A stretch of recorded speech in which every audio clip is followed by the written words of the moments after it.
वो सभी लोग जो कहते हैं पाकिस्तान में पैसा नहीं है, डेवलपमेंट पर पैसा नहीं लग रहा, प्लीज हैव अ लुक।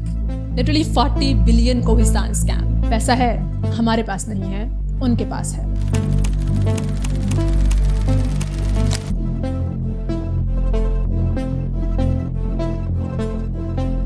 नहीं, ये कोई नेटफ्लिक्स का प्लॉट नहीं चल रहा, बल्कि पाकिस्तान का 40 बिलियन रुपीस का करप्शन स्कैंडल चल रहा है। अस्सलाम वालेकुम, मुझे सहरा कहते हैं और आज की वीडियो में हम इसी करप्शन की पूरी कहानी को खोलने वाले हैं। इस पूरी पाकिस्तानी मनी हाइस्ट के कैरेक्टर्स काफी इंटरेस्टिंग है, उनका पैसा लूटने का तरीका उससे भी ज्यादा इंटरेस्टिंग है। सो लेट्स सी कि इस पाकिस्तानी मनी हाइस्ट के पीछे कितनी लेयर्स हैं। एक और मालियाती स्कैंडल।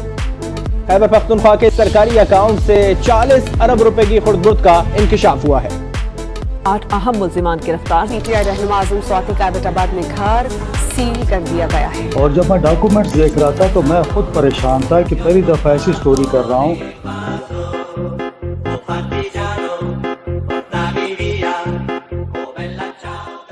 ऑलराइट, सो सबसे पहले चलते हैं पाकिस्तान के प्रोविंस खैबर पख्तूनख्वा में। ये है खैबर पख्तूनख्वा, जिसे KPK भी कहा जाता है। यहीं पर एक इलाका जिसे कोहिस्तान कहा जाता है। बड़े बड़े ऊंचे पहाड़, सकाफत, आम मासूम लोग, लेकिन नो वाईफाई। स्कूल्स में डेस्क तक मौजूद नहीं है, प्रॉपर हॉस्पिटल्स मौजूद नहीं है। ऑलराइट, सो हमारे कोहिस्तान की टोटल आबादी कितनी है? खैर फिलहाल के लिए हमारे पास गूगल का AI रिव्यू है एंड ये सारा डेटा विकिपीडिया से लिया गया है, विच सेज अपर कोहिस्तान की 4 लाख के करीब आबादी है। 4 लाख के करीब लोग बिना वाईफाई के जी रहे हैं या फिर बिना हॉस्पिटल्स, बिना स्कूल्स के जी रहे हैं। हाँ, ये पाकिस्तान के वही इलाके हैं जहाँ पर अच्छा खासा टूरिज्म होता है और अगर हमारी हुकूमत चाहे तो इससे बहुत ज्यादा फायदा उठाया जा सकता है, लेकिन उस सब के लिए हुकूमत को यहाँ पर इन्वेस्ट करना होगा। यहाँ की डेवलपमेंट के लिए, यहाँ के लोगों के लिए हुकूमत को पैसा लगाना होगा। इस दिलगुदाज खित्ते को नाकाबिले फरामोश समझा जाता है। ऑलराइट, अब गौर से सुनना। एक तरफ कोहिस्तान में लोग बिना किसी सहूलत के गुजर बसर कर रहे हैं, दूसरी तरफ मई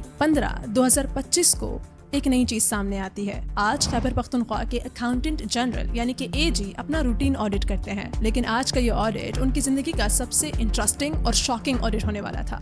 ऑडिट क्या होता है? तो अगर आपको ऑडिट के बारे में पहले से पता है, so you guys can skip this part. A thorough review of a company's financial statement to ensure the financial records are fair and accurate. Audit या फिर ऑडिटर्स का काम होता है कि गवर्नमेंट जितना भी पैसा हॉस्पिटल्स या फिर स्कूल्स वगैरह के लिए दे रही है उसको एलोकेट करना। बैंक का जितना भी दखल होता है इन सभी फाइनेंशियल अकाउंट्स के साथ, उस सब को एक ऑडिटर या फिर एक ऑडिट के थ्रू चेक किया जाता है, कंफर्म किया जाता है कि कुछ फेक तो नहीं हो रहा, कोई फेक अकाउंट्स तो नहीं बनाए हुए। उन्हें इस ऑडिट में काफी नई नई चीजें सीखने को मिलती हैं, जैसे कि फेक चेक्स कैसे बनाए जाए, कैसे गवर्नमेंट के मिलियंस ऑफ रुपीस की ट्रांजैक्शन की जाए अपनी पसंद की कंपनीज में। जी हाँ, इन्हें अपने ऑडिट में ये पता चलता है कि वो पैसा जो कि कोहिस्तान के लोगों के लिए रखा गया था, वो पैसा तो गायब है। यू वोंट बिलीव कि इस ऑडिट में पता चला कि 50 बैंक अकाउंट्स फेक हैं। उसके साथ ही 1000 के करीब फेक चेक्स बनाए गए हैं।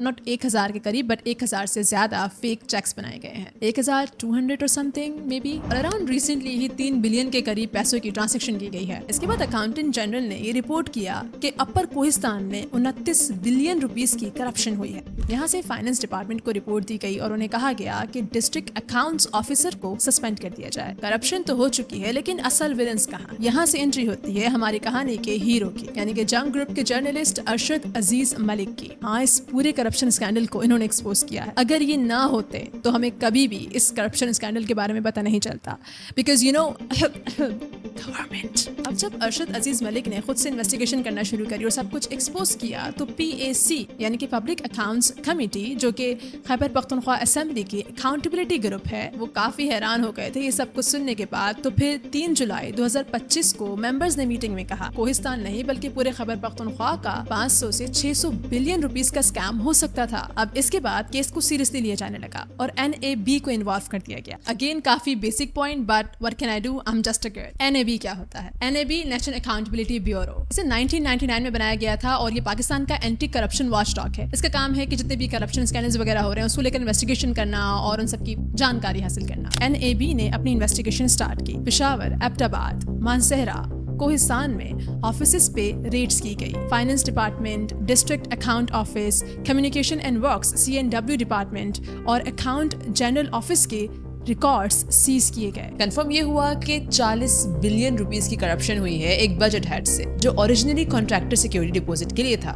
Budget head G10113। और अगर आपको फाइनेंस, बजट हेड और इन सब के बारे में पता है तो फिर आप यहाँ से वीडियो को आगे कर सकते हैं around 1 minute I guess. I don't know, जब तक मैं ये मुश्किल अल्फाजों को निकाल कर उनको समझाना दूं I can move on. G10113 basically government के अकाउंट का कोड है। हर पैसा जो गवर्नमेंट डिपार्टमेंट खर्च करते हैं वो किसी बजट हेड के अंडर होता है। जैसे एक category G10113 specifically contractor, securities and deposits के लिए है। मतलब कि जब गवर्नमेंट किसी कॉन्ट्रैक्टर को रोड या बिल्डिंग बनाने का कॉन्ट्रैक्ट देती है तो कॉन्ट्रैक्टर से सिक्योरिटी मनी ली जाती है, जैसे एक रिफंडेबल डिपॉजिट, ताकि वो काम ठीक से करे। ये पैसा गवर्नमेंट के पास सेफ रहना चाहिए जब तक प्रोजेक्ट पूरा ना हो जाए, और ये पैसा हमारे इस G10113 अकाउंट में सेफ पड़ा होता है। लेकिन फिर हमारे इसी सेम अकाउंट में से 40 बिलियन रुपीस गायब हो जाते हैं। यानी कि इस अकाउंट में से जो पैसे निकाले गए वो कॉन्ट्रैक्टर डिपॉजिट के नाम पे निकाले गए और फिर फेक अकाउंट्स में ट्रांसफर कर दिए गए। इस सब के बारे में जब NAB के इन्वेस्टिगेटर ने CNW डिपार्टमेंट ऑफिसर से पूछा कि आखिर को पैसे कहाँ गए, ये कॉन्ट्रैक्टर्स कौन है, प्रोजेक्ट्स कहाँ हैं और ये 40 बिलियन का पैसा कहाँ गया, तो CN ऑफिशियल्स ने क्या स्टेटमेंट दी हम आपको बाद में जवाब दे देंगे। CNW डिपार्टमेंट इस सब के लिए रिस्पॉन्सिबल है क्योंकि वही रोड्स और बिल्डिंग्स बनाते हैं। उन्हीं के नाम पर कॉन्ट्रैक्टर्स से सिक्योरिटी डिपॉजिट लिए जाते हैं। NAB की इन्वेस्टिगेशन में ये भी पता चलता है कि ये पूरा स्कैम कोई 2025 का स्कैम नहीं है, बल्कि 2022 से 2025 तक ये स्कैम चलता रहा है। इन्हीं सालों में इन्होंने ये पैसे निकाले हैं और उसके बाद ये पैसे जगह जगह गायब कर दिए हैं। काफी इंटरेस्टिंग पॉइंट है, गौर से सुनिएगा। इस खूबसूरत कोहिस्तान का एनुअल बजट यानी कि सालाना बजट 400 मिलियन रुपीस से 1.5 बिलियन रुपीस तक है। एंड हमारे पास करप्शन कितने रुपए की हुई है? हमारी करप्शन हुई है 40 बिलियन रुपीस की। मीनिंग हमारे कोहिस्तान का जो सालाना बजट है उससे 10 से 20 गुना ज्यादा की करप्शन हुई है। जितना पैसा इस इलाके को 10 से 20 साल के अंदर मिलता है उतना सिर्फ 4 साल के अंदर अंदर गायब कर दिया गया। ये सेम चीज ना PSC को भी खटक रही थी। दे वर लाइक कि इतना सारा पैसा चोरी हो गया है, सो हमें अब सिर्फ 4 साल पुराना डेटा नहीं चाहिए बल्कि 10 साल पुराना डेटा भी निकालो, देखते हैं कि और कितने पैसों के पीछे करप्शन हो चुकी है। इसके बाद DG ऑडिट ने ये प्रॉमिस किया कि वो दिसंबर 2025 तक कंप्लीट डिटेल्स निकाल कर देने वाले हैं। अब आते हैं हमारी कहानी के मेन पार्ट पर, मनी हाइस्ट की प्लानिंग कैसे हुई। मिलिए शफीक कुरैशी क्लर्क और कैसर इकबाल के साथ। ये दोनों मिलकर फेक ट्रेजरी चेक्स बनाते हैं। हर एक चेक पर साइन करने पर शफीक को 2 लाख रुपए की रिश्वत मिलती है और ये सारे नकली चेक्स बनाकर ये दोनों तकरीबन 36.63 बिलियन रुपीस का स्कैम कर देते हैं। इसके बाद एंट्री होती है मोहम्मद रियाज की, जो कि बैंक के एक्स कैशियर थे। अपनी छोटी सी जॉब छोड़कर ये फेक कंपनीज खोल देते हैं। Hilal construction, item construction, Kohistan hills construction, Riaz associates. अब शफीक के जो फेक साइन किए गए चेक्स थे वो इन्हीं कंपनीज के अकाउंट्स में डिपॉजिट होते हैं। फिर रियाज इन पैसों को बेनामी अकाउंट्स यानी कि दूसरे अपनी फैमिलीज वगैरह के नाम के अकाउंट्स में घुमा देता है। अब आते हैं फजल हुसैन के पास, पेशावर AG ऑफिस के ऑडिटर। इनका काम है वेरीफाई करना कि पैसे सही जगह लगाए गए हैं या फिर नहीं। अब देखो, फजल के होते हुए शफीक और मोहम्मद रियाज पैसों को नहीं ले जा सकते थे क्योंकि फजल का काम वेरीफाई करना होता है। लेकिन फिर फजल को इनकी तरफ से 10.54 मिलियन रुपीस की रिश्वत मिल जाती है। इसके बाद फजल ना सिर्फ अपना मुंह बंद करते हैं बल्कि फाइल्स भी बंद कर देते हैं। इस गेम के एक और काफी अहम खिलाड़ी हैं ताहिर तनवीर। ये क्या करते हैं कि तकरीबन 500 मिलियन रुपीस एक फेक कंपनी MS ईसा इंजीनियरिंग को डॉट के अकाउंट में ट्रांसफर कर देते हैं। ये कंपनी इनके अपने भाई के नाम पर थी। अब लग्जरी कार्स, प्रॉपर्टीज और करोड़ों का कैश इस पूरे गैंग के हाथ में। टोटल एस्टिमेट चोरी हुई 40 बिलियन रुपीस की। वेट, अभी तक कहानी खत्म नहीं हुई है। हमारा काफी इंटरेस्टिंग कैरेक्टर भी बाकी है। बात करते हैं हमारे अनएक्सपेक्टेड कैरेक्टर की, यानी कि ड्राइवर की। एक डंपर ड्राइवर के अकाउंट में अचानक से एक दिन 4.5 बिलियन रुपीस आ जाते हैं। 7 बिलियन रुपीस की सस्पिशियस ट्रांजैक्शंस भी की जाती हैं, यानी कि मुमताज के नाम पर ट्रांजैक्शंस की गई, उसके अकाउंट में पैसे डाले गए, जबकि इन रियलिटी जो हमारा गैंग था वो ये सारा पैसा चुरा रहा था। 19 जुलाई 2025 तक NAB ने टोटल 8 लोगों को अरेस्ट कर लिया है। और फिलहाल के लिए NAB ने 14 और बैंक अकाउंट्स और 13 और लोगों को ऑफिशियल नोटिस भेजे हैं और अभी भी इन्वेस्टिगेशन चल रही है इसकी। करप्शन स्कैंडल में अहम मुल्जिमान गिरफ्तार कर लिए गए। ज़राए के मुताबिक गिरफ्तार अफराद में 2 सरकारी अफसर, 2 बैंकर्स और 4 ठेकेदार शामिल हैं। You know what Mohammad Ayub said?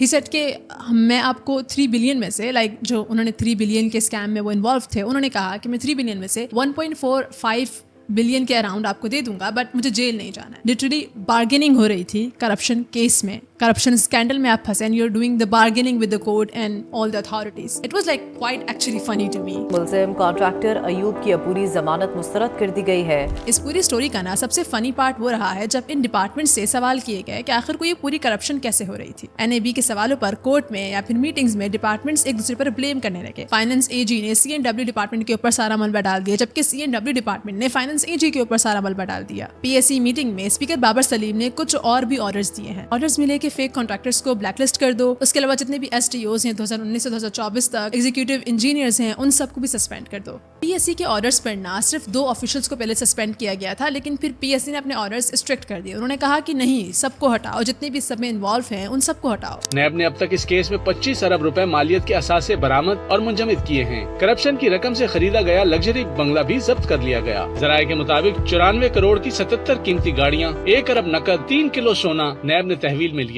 Again me but I was wondering कि मैंने हमेशा सोचा है कि मेहनत के पैसों की पोर्शा लूंगी, लेकिन ये जो करप्शन के पैसों की पोर्शा होती है, इसमें बैठकर क्या फीलिंग आती होगी. जस्ट अ थॉट, नोइंग कि ये लग्जरियस गाड़ी हमने कोहिस्तान के स्कूल के बच्चों के डेस्क के पैसों में से ली है. अब DG ऑडिट सिराजुल हक, जिनके बारे में हमने शुरुआत में बात की थी, इन्हीं की मदद से इस पूरे एक्सपोज की शुरुआत हुई थी, यानी कि इनके ऑडिट की वजह से शुरुआत हुई थी. उन्होंने एक और बात ये भी बताई कि 18 डिस्ट्रिक्ट्स में 6 बिलियन रुपीस की गलती आ रही है, यानी कि 6 बिलियन रुपीस इधर से उधर हुए हुए हैं, या फिर 6 बिलियन रुपीस और मजीद गायब हैं. और ये सिर्फ अपर कोहिस्तान का मसला नहीं है, बल्कि पूरे पाकिस्तान का मसला है. रिश्वत, करप्शन, ये सब कुछ पाकिस्तान में डीपली रूटेड है. कायदे-ए-आज़म मोहम्मद अली जिन्ना ने 1945 में करप्शन को एक कर्स बोला था. पूरे स्कैंडल से ना हमें एक और चीज़ भी पता चलती है, वो ये कि इट्स नॉट लाइक कि पाकिस्तान के पास पैसे नहीं है कोहिस्तान जैसे इलाकों पर लगाने के लिए. गवर्नमेंट के पास इन्वेस्ट करने को पैसा नहीं है तो कोहिस्तान जैसे इलाके सफर कर रहे हैं, ऐसा कुछ भी नहीं है. गवर्नमेंट के पास पैसा भी है, हम इन्वेस्ट भी कर सकते हैं. वाकई में अगर 40 बिलियन रुपीस की करप्शन नहीं होती तो इसमें कोहिस्तान में 400 स्कूल्स बन सकते थे, 80 हॉस्पिटल्स बन सकते थे, या फिर 10,000 किलोमीटर के रोड्स बन सकते थे. लेकिन ये सारा पैसा इन बिग कैट्स की करप्शन और उनकी ग्रीड की जद में आ गया. और जब भी मैं इन केसेस के बारे में बात करती हूँ, रिसर्च करती हूँ, तो मुझे रियलाइज होता है कि हम कितना कम इन सब के बारे में बात करते हैं. राइट, हम कितना कम ही इन सब को लेकर आउटरीच दिखाते हैं, या फिर